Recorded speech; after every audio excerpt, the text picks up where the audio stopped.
حضرت علی علیہ السلام کی زندگی تاریخ انسانیت کا وہ روشن باب ہے جس میں بہادری، علم، عدل، وفا، قربانی اور تقوی ایک ساتھ جمع نظر آتے ہیں، اور یہ سب کچھ اس شخصیت میں تھا جس کی ولادت خود خانہ کعبہ کے اندر ہوئی، جب فاطمہ بنت اسد دیوار کے شگاف کے ذریعے اندر داخل ہوئیں اور 3 دن بعد ایک نورانی بچے کو لیے باہر آئیں۔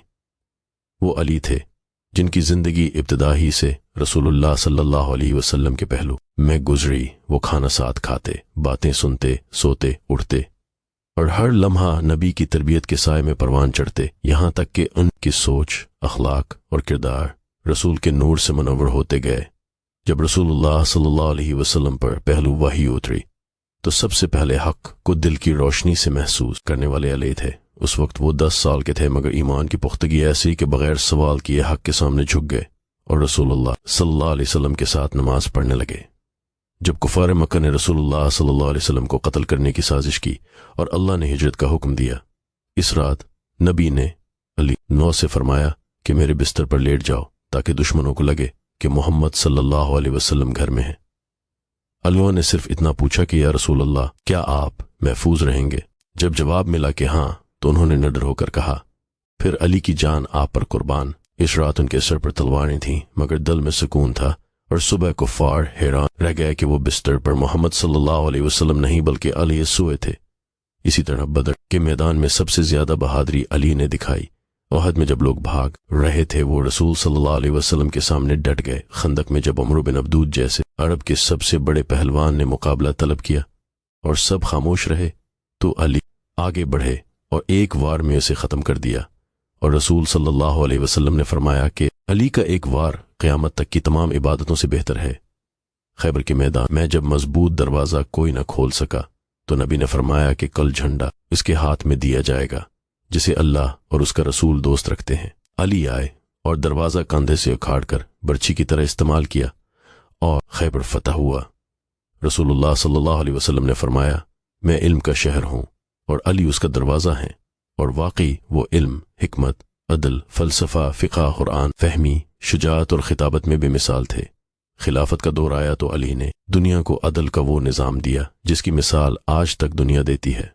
وہ بیت المال سے 1 درہم بھی ناجائز خرچ نہ ہونے دیتے، یہاں تک کہ ان کی بہن نے کچھ اضافی مانگا تو انہوں نے جلتا لوہا پکڑا کر کہا کہ فاطمہ، علی دنیا میں اس لوہے کی گرمی برداشت نہیں کر سکتا، آخرت کی آگ کیسے برداشت کرے گا؟ ان کی عدالت میں امیر و غریب برابر تھے، یہاں تک کہ ایک مقدمے میں خلیفہ ہونے کے باوجود ایک یہودی کے برابر کھڑے ہوئے اور فیصلہ یہودی کے حق میں ہوا، مگر علی جھکے نہیں، کیونکہ ان کے نزدیک انصاف اللہ کی امانت تھی۔ ان کی راتیں عبادت میں گزرتے، ان کی زبان پر اللہ کا ذکر ہوتا، اور ان کا دل ہمیشہ امت کے درد سے بھرا رہتا، مگر لوگ ان کی قدر نہ کر سکے۔ حسد اور فتنوں نے ان کے خلاف سازشیں کیں، یہاں تک کہ 19 رمضان کی صبح مسجد کوفہ میں سجدے کے دوران ابن ملجم نے زہر آلود تلوار ماری اور خون میں ڈوبے ہوئے علیہ نے بلند آواز میں کہا، فزت رب الکعبہ، یعنی کعبے کے رب کی قسم، علی کامیاب ہو گیا۔ یہ الفاظ اس انسان کے ہیں جس نے پوری زندگی حق کے لیے گزاری اور موت کو بھی حق کی جیت سمجھا۔ ان کی شہادت کے بعد لوگ روئے، کیونکہ انہوں نے سمجھ لیا تھا کہ علی دنیا سے نہیں گئے، بلکہ عدل اور روشنی کا وہ باب بند ہوا جو صدیوں تک انسانیت کو راستہ دکھاتا رہے گا۔ ان کی زندگی کا ہر لمحہ ہمیں یہ سکھاتا ہے کہ بہادری صرف تلوار چلانے کا نام نہیں، بلکہ اپنے نفس پر قابو پانا، سچ بولنا، ظالم کے سامنے ڈٹنا اور مظلوم کے لیے ڈھال بننا ہے۔ علم حاصل کرنا، اللہ کے دین کو سمجھنا اور انصاف کے ساتھ زندگی گزارنا ہے، اور سب سے بڑھ کر یہ کہ حق کی راہ میں جو تکلیف اور قربانی آئے اسے اللہ کی رضا سمجھ کر قبول کرنا ہے، کیونکہ یہی علی کی زندگی کا اصل پیغام ہے۔ امام علی کی پوری زندگی انسانیت کے لیے ایک ایسا راستہ ہے جس پر چل کر نہ صرف فرد اپنا باطن روشن کرتا ہے بلکہ معاشرہ بھی عدل و انصاف سے بھر جاتا ہے۔ علی کا کردار صرف جنگوں میں بہادری دکھانے کا نام نہیں تھا، بلکہ وہ اپنے ہر قول، ہر فیصلے اور ہر عمل میں اللہ کی رضا تلاش کرتے تھے۔ وہ راتوں کو روتے ہوئے کہتے تھے کہ کاش انسان یہ جان لے کہ دنیا کتنی دھوکے باز ہے اور آخرت کتنی سچی ہے۔ ان کی تلوار ذوالفقار صرف دشمنوں کے خلاف نہیں چلتی تھی، بلکہ ناحق ظلم، غرور، جھوٹ اور منافقت کے خلاف بھی چلتی تھی۔ ان کی زبان سے نکلا ہوا ہر حکم، ہر نصیحت اور ہر لفظ آج بھی علم و حکمت کا خزانہ ہے۔ وہ فرماتے تھے کہ انسان کی قیمت اس کی زبان ہے، اور جس شخص کی زبان پاک نہیں اس کا دل بھی پاک نہیں ہو سکتا۔ وہ کہتے تھے کہ علم دولت سے بہتر ہے، کیونکہ دولت کو چور چرا سکتا ہے مگر علم کو کوئی نہیں چرا سکتا، اور علم انسان کو بلند کرتا ہے جبکہ دولت اکثر انسان کے تکبر کو بڑھاتی ہے۔ وہ ہمیشہ اپنے ساتھیوں کو نصیحت کرتے کہ اللہ سے ڈرو، نماز قائم کرو، یتیموں کا خیال رکھو، اور کبھی کسی کے دل کو نہ دکھاؤ، کیونکہ مومن کا دل اللہ کا گھر ہے۔ ان کے فیصلوں میں کبھی اقربا پروری نہیں ہوتی تھی۔ ایک مرتبہ جب ان کے سپاہیوں نے مال غنیمت میں کچھ زیادہ حاصل کرنے کی خواہش کی تو علی نے فرمایا کہ علی کے لیے یہ ممکن نہیں کہ وہ اللہ کے مال میں خیانت کرے، کیونکہ جو شخص دنیا میں خیانت کرے وہ آخرت میں رسوا ہوگا۔ وہ رات کو بیت المال کا چراغ بجھا دیتے تھے جب کوئی ذاتی بات ہوتی تھی، تاکہ اللہ کا مال ذاتی گفتگو میں استعمال نہ ہو۔ ایک رات ان کے پاس دو لوگ آئے، ایک سرکاری مسئلے پر اور دوسرا ذاتی مسئلے پر، تو انہوں نے جلدی سے سرکاری چراغ بجھا کر دوسرا چراغ جلایا اور فرمایا کہ یہ چراغ بیت المال کا ہے، اسے ذاتی کام میں نہیں جلا سکتا۔ یہ وہ کردار ہے جو آج بھی حکمرانوں کے لیے روشن مثال ہے۔ علی کی زندگی میں وفا اور محبت بھی اپنی مثال آپ تھی۔ وہ اپنے گھر والوں، بچوں اور اہل بیت سے بے انتہا محبت کرتے تھے، مگر جب اسلام کی بات آتی تو کسی رشتے، کسی احساس اور کسی تعلق کی پرواہ نہیں کرتے تھے۔ حضرت فاطمہ سے ان کی محبت ایسی پاکیزہ تھی کہ رسول اللہ صلی اللہ علیہ وسلم فرماتے تھے کہ علی اور فاطمہ دونوں اللہ کی محبت میں فنا ہیں، ان کے گھر سے کبھی دنیا کی ہرس کی آواز نہیں آتی۔ ان کے گھر میں فاقے بھی آتے مگر آلے کبھی شکوہ نہ کرتے۔ وہ دنیا کو قید خانہ سمجھتے تھے اور آخرت کو اصل مقام۔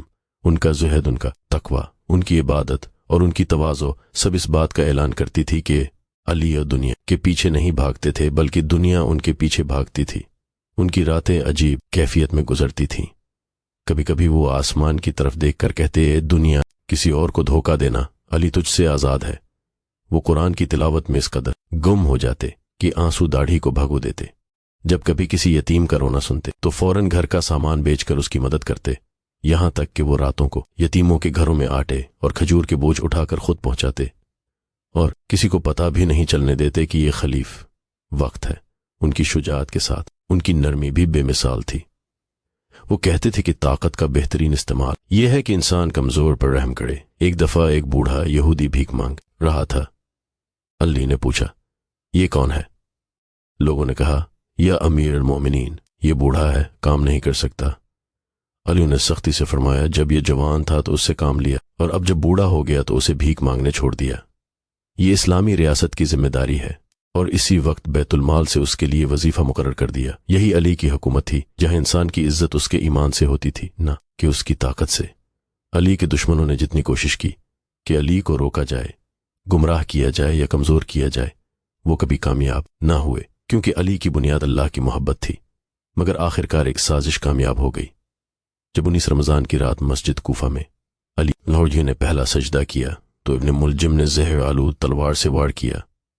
علی نے تلوار کا زخم کھا کر سر اٹھایا اور فرمایا، قسم ہے اس رب کی جس نے علی کو پیدا کیا، میں کامیاب ہو گیا۔